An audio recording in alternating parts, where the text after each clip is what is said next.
Hello and welcome back to Early Years Explorers. I'm Afaf Zayden and today we're calling this episode They're Just Playing. So why is there a report? We're diving into what learning through play really looks like in a PYP preschool. Why early assessment doesn't look like traditional testing, what emerging really means, and why preschool is not the time to panic, but rather the time to build strong, lasting foundations. So sit back, relax, and let's dive in. Hi, and thanks for joining me. Let's start here. We didn't even think there was a report in preschool. After our first semester reports and second parent-teacher conferences, we saw it all and heard it all. And that phrase that I just said was one of the biggest ones. Some parents were impressed, some were relieved, some were confused, and a few genuinely were shocked that preschool even had a detailed report. Many expected just a general comment and a few photos. We heard things like, "We didn't even think there was a report in preschool. I thought it would just be a general comment. There's maths and literacy sections. It says emerging. Should we get a tutor?" We truly heard all of that and more. And underlying many of these reactions were one core belief. Aren't they just playing? Now, yes, of course they are. I'm going to put a pin in that one and come back to it in just a moment. You see, in many early childhood settings, reports are simple summaries. They're a paragraph, a few lovely photos, maybe a general comment about social skills. So when parents received a detailed concept-based report with sections for literacy, maths, social emotional development, and in our case, the unit of inquiry, it felt formal, unexpected. But here's the key difference in a PYP setting. Assessment is not about grading children. It's about documenting growth. In the primary years program, even in preschool, learning is intentional, conceptual, and carefully observed. The report isn't there to label children. It's there to communicate what we see every single day through play. Now let's go back to that pin section. Yes, that famous phrase that makes me itch. Aren't they just playing? Let me gently say this. Yes, they are playing. And that's exactly why the learning is so powerful. Research from organizations like the National Association for the Education of Young Children tells us that play-based learning strengthens language development, early numeracy, executive functioning, problem solving, and self-regulation. Harvard's Center on the Developing Child even explains that early experiences literally shape brain architecture. Neural connections are built through active engagement, not passive worksheets. In other words, brains grow best when children are doing, exploring, building, pretending, not when they're filling in blanks with a pencil they can barely grip properly yet. So what does just playing actually look like? Picture 3 children building a tower. One says, "It's taller than me." Another says, "No, it needs more." Suddenly, they're counting blocks, comparing heights, estimating how many more they need, negotiating whose turn it is, and redesigning all of this after it falls for the 3rd time. That's math. That's communication.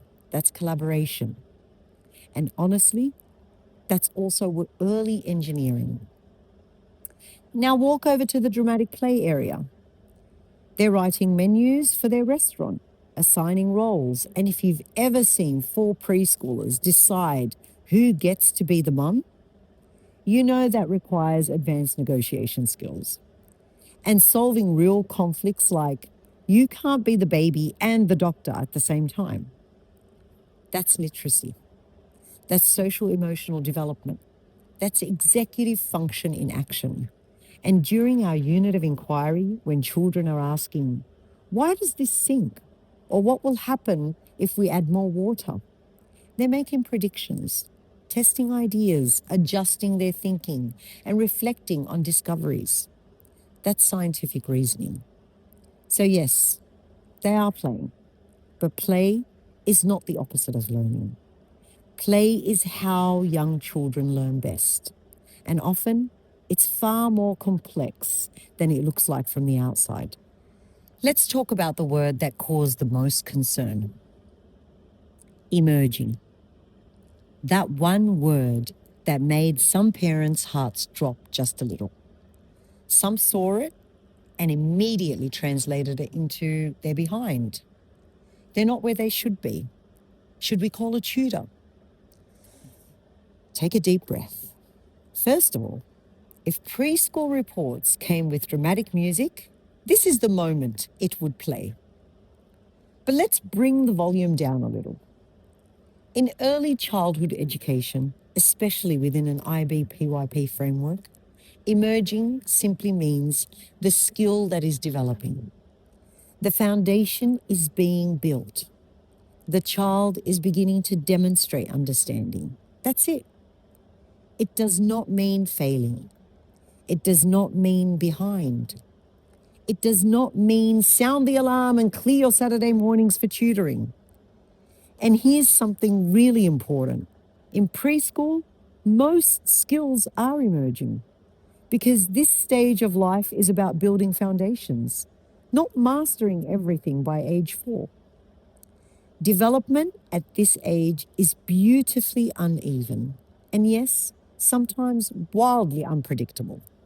You see, a child might be emerging in letter recognition, but able to tell you a 15-minute dramatic story about a dragon, a babysitter, a spaceship, and a full plot twist in the middle. They might be exceeding in problem solving, rebuilding a block structure after it collapses, but still developing fine motor strength to hold a pencil confidently and comfortably. They might count to 20 confidently, but put their shoes on the wrong feet. Growth in early childhood is not linear. It's layered. It's messy. It zigzags. It sprints in one area and strolls in another. And that's completely normal. Emerging is not a red flag. It's a snapshot in time. That's all it is. A moment in a much bigger journey. And in preschool, we're not chasing perfection. We're building readiness, confidence, and strong foundations, one emerging skill at a time. So do we need a tutor? And this is usually the next question. If it says emerging, should we get a tutor? I'm going to answer that gently. In most preschool cases, no, of course not. If a child is developmentally on track, tutoring at age 3, 4, or 5 is usually not necessary. I completely understand the instinct, though. We love our children and we want to fix things quickly. We want them ahead, confident, thriving. And sometimes when we see a word that feels uncertain, our brain jumps straight into, let's solve it, and let's solve it now. But here's the thing. Preschool is not a race. It is not year 1 preparation boot camp.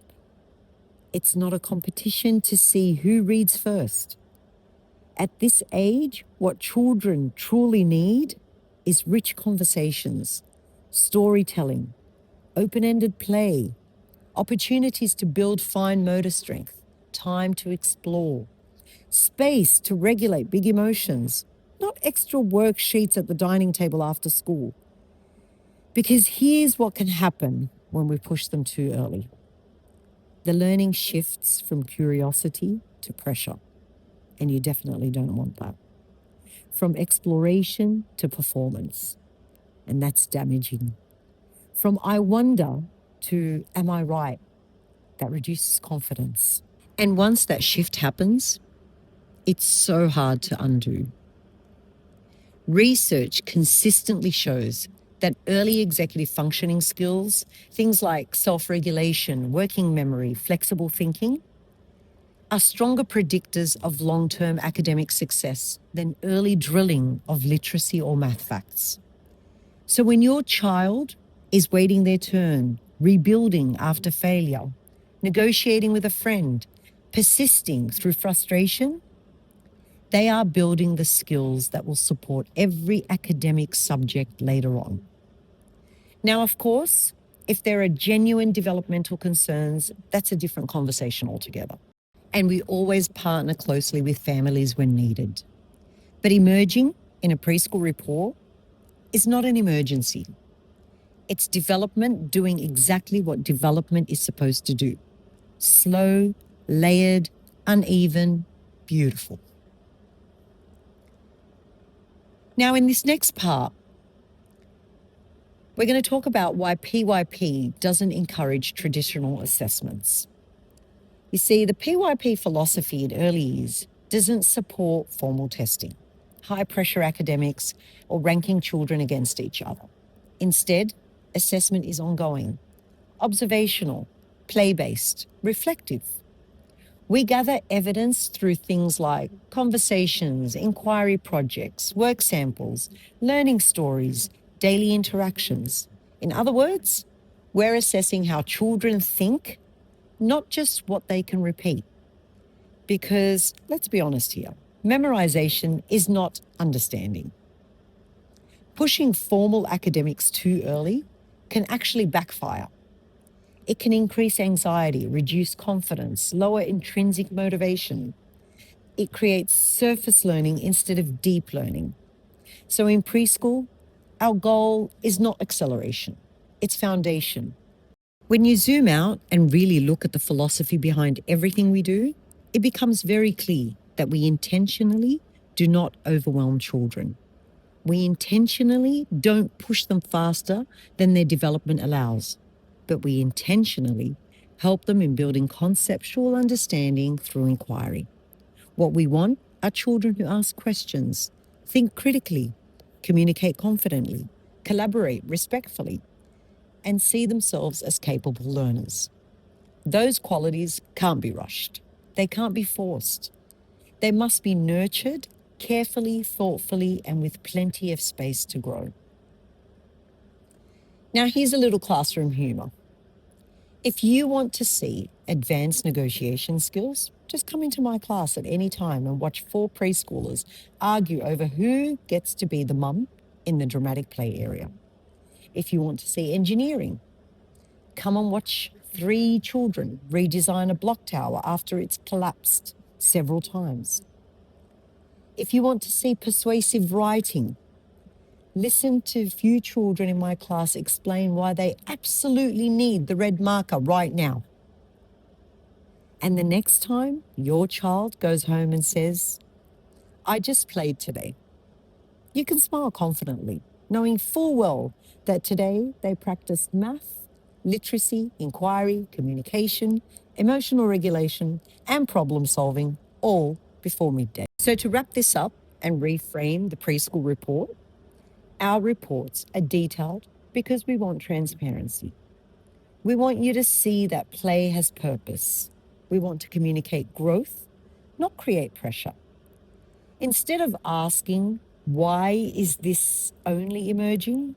Try asking, what experiences will help this continue to grow naturally? Because in a high quality PYP preschool environment, growth is happening every single day, quietly, powerfully, joyfully. If this episode helped shift your perspective on play, assessment, or that little word emerging, share it with another parent who might need to hear it. Preschool is not about rushing children forward. It's about strengthening roots so they can flourish later. Until next time, keep exploring, keep wondering, and keep trusting the power of play.